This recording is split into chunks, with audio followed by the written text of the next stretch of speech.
မော်စကိုမြို့ရဲ့တရားလှပါတယ်နည်းနည်းရှုပ်ခဲမဲ့ဖြစ်ပါတယ်ခုချိန်ရတော့ဒေသစံတဲ့ချိန်7နိုင်ကျော်လောက်ပဲရှိပါတယ်မော်စကိုစံတဲ့ချိန်ကအားလုံးမင်္ဂလာပါ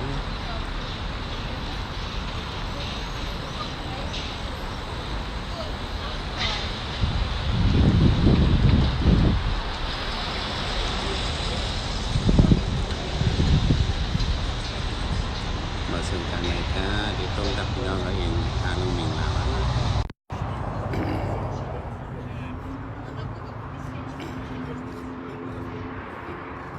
အားလုံးမင်္ဂလာပါဒီကိုမော်စကိုမြို့လေကောင်ကိုရောက်ရှိနေပါတယ်ဒီနေ့ဘုံတို့ခီးရတော့မော်စကိုကနေစိန့်ပီတာစဘတ်ကို